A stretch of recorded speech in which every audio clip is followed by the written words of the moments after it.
and welcome to another episode of a weekly Waypoint, where we are in The Elder Scrolls Online on my main. This is Brakosh, and we're taking a small break from the retro racing series, because I thought it might be fun to show you, to anyone who's not familiar with The Elder Scrolls Online, what my kind of like daily login ritual looks like. And by that I don't mean like things that I feel like I have to do every time I log in. Actually, for most of this video I'm doing like daily quests and zones, which I don't really normally do. I just kind of felt like extending the video. I just kind of felt like showing you, someone who doesn't play ESO, what's it look like? Because you hear so much about like the zone stories and stuff in this game and how story driven it is. What does it look like for someone who's not focusing on story for a minute, who just wants to get in and like do their stuff? So this is my crafting stuff, my like daily crafting writs, which is a brilliant way of getting gold early in the game. And then, or not early in the game, just in the game in general.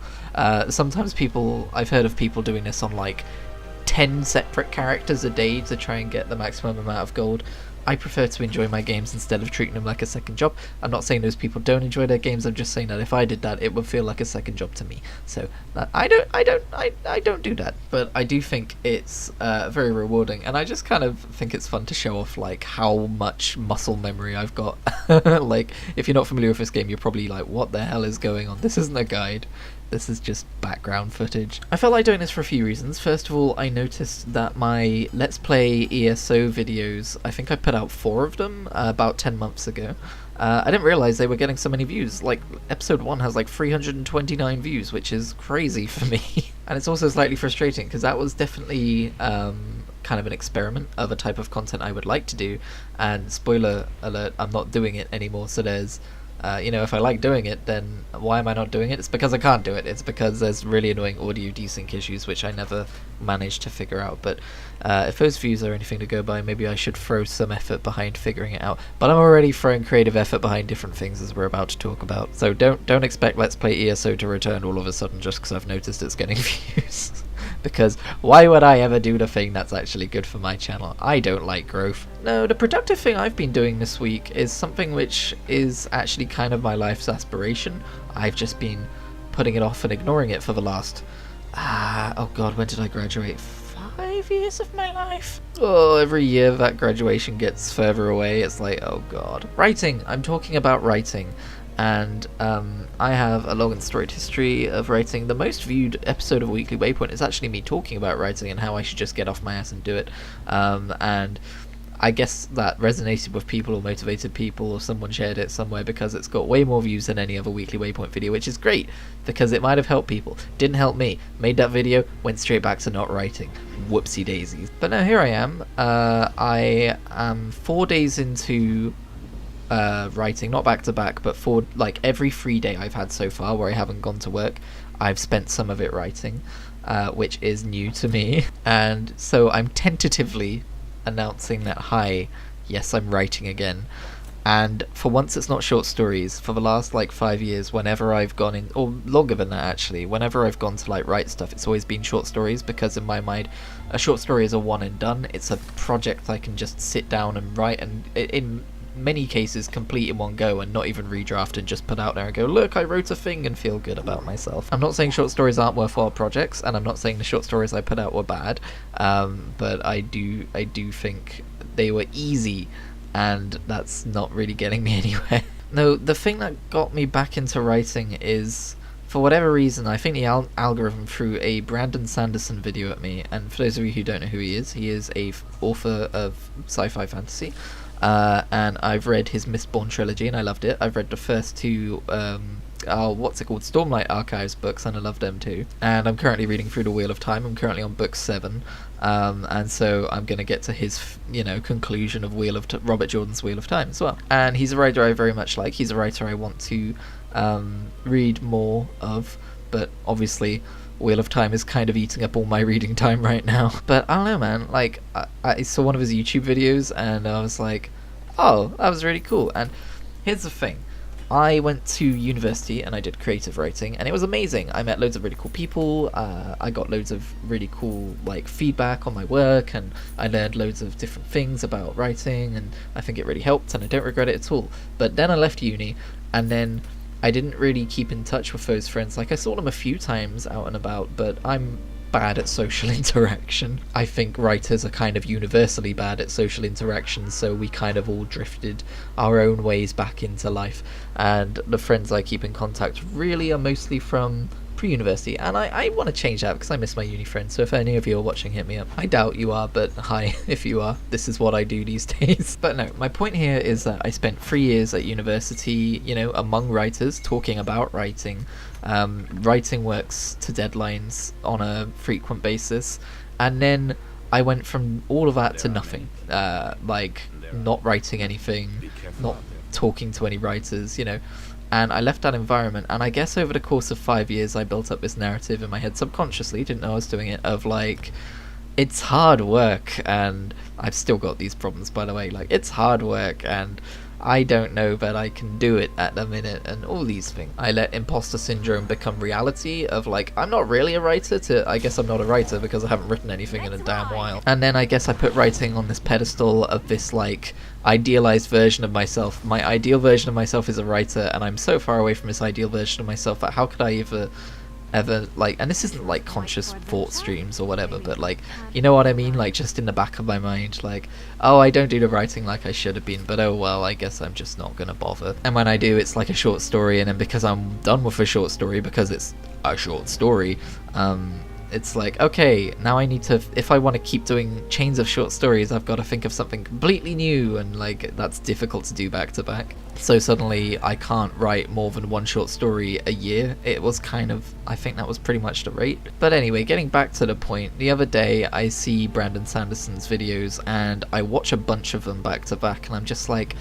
man, like, even if it's not that I don't agree with him on some things, by the way, even if I don't like take his advice on certain things, I guess I should say, it's just like hearing someone talk about writing, and like having that resonate with me is a feeling that I have not felt in a very long time. I mean, Reese tells me about his writing ideas and that inspires me, but beyond that, to suddenly have this like massive library of videos that I can go and look through from someone who I really like talking about writing, it just kind of spurred me into like, you know what, I should get back on that. And because he's talking about novel writing instead of short stories or whatever, I'm just like I'm thinking about all the times I've written in the past. I'm remembering Quizilla, this website which I used to write on, where it was like you would write a chapter and then you would literally publish it chapter by chapter. I haven't used Wattpad, but my kind of general take is Wattpad is Quizilla for grown-ups. But it just got me thinking about the way I used to write stories on that website, which is I didn't stop and plot everything out and do it all professionally like you should do, by the way. Don't do what I'm doing. But I would just write a chapter, and then I would go away and I would think about what would be in the next chapter. I'd come back and I'd write the next chapter. And I actually finished a quote-unquote book. I don't know how many words it was. It probably wasn't 50,000 words long. It's probably not a novel, and it's definitely not anywhere on the internet anymore. And I think we should all be happy of that, because from what I remember of that, it was just a bundle of ideas put together. And it probably wasn't very good. But you know what it did do? It got me to write an entire book question marks worth of writing, right? Which is something I haven't done in a long time, which is something I've never done again, actually. So I'm kind of writing a book, and I'm kind of doing it as I go. So don't get me wrong, I have a general idea of where the plot's gonna end up, but it's still a general idea. Nothing is set in stone, and I'm not taking the time to sit down and write down a plot and everything, because I've done that many times in the past few years, and it always ends up with me just looking at it and going, well, I've kind of figured out the story now, I know how it goes, now all I have to do is the writing part, and my motivation for it goes way down because I don't want to write to a template, if you know what I mean. So this time, I'm kind of writing it as I go, which is probably a terrible idea, but everyone's got different writing psychology, right? And if this is the only way I'm going to get to write a book, I'm going to do that. But I'm going to go back and redraft it and probably rewrite major chunks of it and all this stuff. And then, I don't know, I guess I do the thing where I try and get it published. That's the terrifying part. I'm not looking forward to that, but I'm not going to worry about that right now. Right now, this is just a book for me. This is a book. I'm not going to tell you what it's about. I'm not going to give any details away, because there's a very high chance this book will never even exist, to be honest. And if and when it does finally exist, it's going to exist in a very different state to this very vague pre-first draft like notion I have in my brain of where it's going to go. But it's the kind of story that plays in my head over and over again when I listen to a certain type of music, when I'm walking to work, when I'm just thinking about like story ideas. Like, this is not the one that keeps coming up, but like a kind of version of it. And I'm kind of like writing a chapter. I'm not trying to write multiple chapters a day or anything. I'm not trying to take it crazy fast. I'm like writing a chapter and then, you know, walking away, thinking about it. You know, where is it going to go next? What could I have done better in that chapter? Coming back, rereading that chapter that I just wrote for the previous day, changing some stuff about it, and then going in and writing the next chapter. And I kind of have like a not fully set in stone idea of just whenever I have a day off, just write a chapter. And maybe when I have work as well, but that's more optional. And so Brandon Sanderson says he wrote, I think, like 12 or 13 books before he ever sold one. So I'm not if Brandon Sanderson can't sell a book for 13 books, I'm not gonna sell this book, right? But like, hey, I'm writing it for me, and I'm writing it to practice, even though this is the story I really want to tell. And I feel like if I was told to go away and write something else, like the good rejection letter of not this time but we'd like to see your next work, I would probably be like, no, this is the story. But like, I'm trying to like take it day by day and not look too far into the future. Wow, that took up most of the video, didn't it? So yeah, I'm kind of writing a book, but don't get your hopes up. But also, I'm doing better at it than I've done in 5 years. But seriously, don't get your hopes up, please. If I was a video game publisher, I'd be telling you to pre-order today. Speaking of video games, oh, nice segue, Christian. I've really gotten into the Elder Scrolls Online this week, as you can probably tell. Like, I already mentioned it at the start of this video, but like, it's kind of overtaken World of Warcraft as the MMO that I'm playing the most amount of this week. In fact, I haven't really been playing much else beyond Fortnite with Reese and Molly. It's getting to the point where like, I've been playing the same thing for like 3 weeks in a row now, and part of my brain is like something else. But also like I said, I'm more into ESO because I'm doing more things in ESO. I did try to get into Borderlands 3 last night, but I really just want to play more ESO, so sorry Borderlands. I mentioned I was going to start watching Riverdale Season 3, and I have, and I've been sidetracked by something else for a minute, but I do just want to mention Riverdale Season 3 does kind of go off the rails pretty quickly, as I was warned that it would. I'm still only a few episodes into Season 3. I've definitely slowed down on watching it, not because any of the plot lines that are happening in it, where it's kind of gone off the deep end a little bit with its ideas and what's possible in that show. None of that's really driven me away per se. It's more just like, you know, the kind of the real telling thing about the quality of writing in a show is you just don't feel drawn back to it like you were in the previous season. I'm kind of feeling that a little bit, but I do intend to keep watching because I am still invested in the characters, and I do still want to see how they end up doing what they're apparently doing in the latest season. But on the topic of me watching shows I wouldn't normally watch or are out of my kind of wheelhouse, I got talked into... Well, I didn't really get talked into watching, let's not put it that way. I'm currently watching Heartstopper, which is trending on Netflix, so you've probably heard of it at least. It's another teen drama thing, but it's more of a romance thing. And it's the kind of thing where I'm like...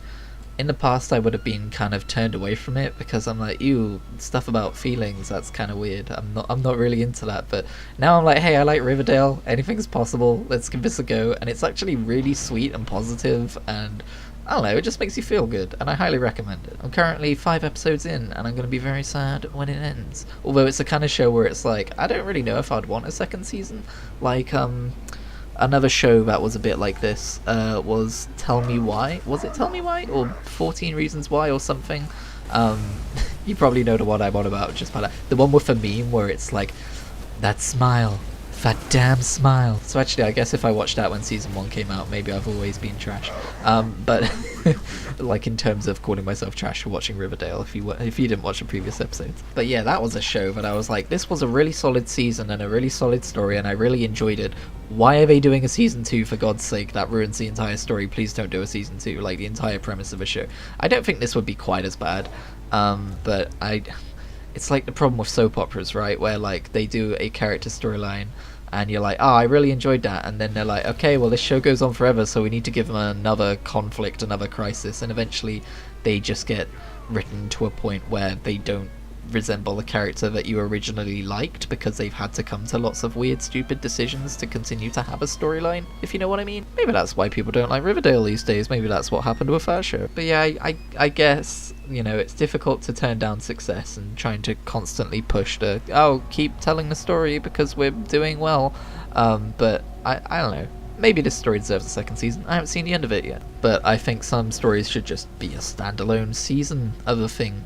So there's a take. But yeah, I think with Riverdale and Heartstopper and shows like that, I think I've looked at, like, you know, I'm reading an epic fantasy series and I tend to only watch things if they're fantasy or sci-fi or Star Wars or Marvel adjacent, which are both of those things, or kind of, you know, I feel like I should venture out a bit, you know. Don't just be a sci-fi fantasy guy. In fact, it's not even all that much sci-fi, if I'm being perfectly honest. It's mostly fantasy. And for all of this talk of me being so, like, fantasy oriented, you know, I'm not writing a fantasy, so I mean, oh, there's definitely fantasy elements. It could be a subgenre of fantasy.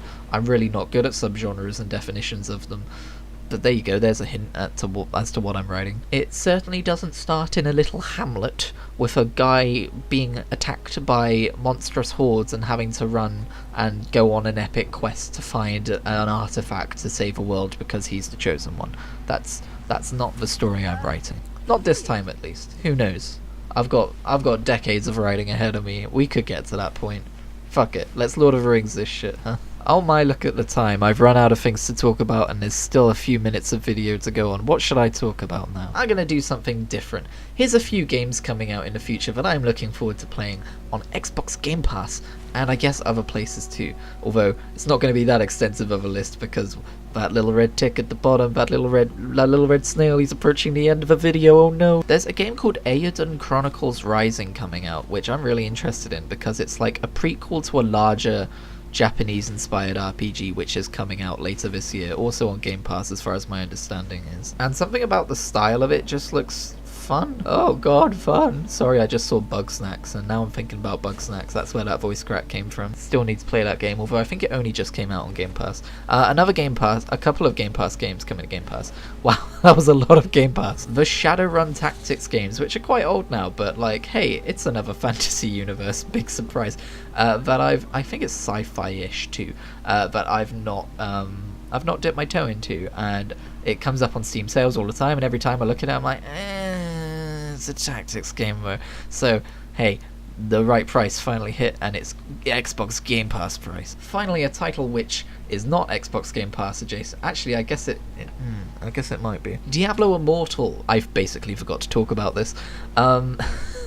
So this is a game which we've known of for years. It's a mobile Diablo 3 basically, and I was never that excited for it. I've heard good things from people who've had hands-on with the game. I say that like I know them personally. Apparently it's a really good game, but I'm like, I don't like mobile controls. I don't like playing games on my phone. This isn't for me. But they came out and said, hey, this shit's coming to PC. And oh my god, I can't think of a game where I've been less interested in and had this much of a hype spike for, and suddenly it's all I can think about. Well, it's not all I can think about, but it's not far from my brain, because I don't care if it's just Diablo 3.1, it's more Diablo 3, and I fucking love Diablo 3, it's one of my favourite games of all time. I kind of got bummed when I realised that the High Isle chapter would be, or High Isle DLC, sorry, would be releasing not on my week off, but a few weeks later, because it's a console version. They didn't put that anywhere in the announcement, so for some reason I just assumed it wasn't going to be the case this time, but lo and behold, 21st of June, whoop-de-fucking-do. But that doesn't matter anymore, because on the 2nd of June, Diablo Immortal comes to PC, and I'll be playing that during my week off, so yeah. Anyway, that's this video. Thank you for watching. Next week, maybe it'll be less chaotic. Who knows? I'm not promising anything.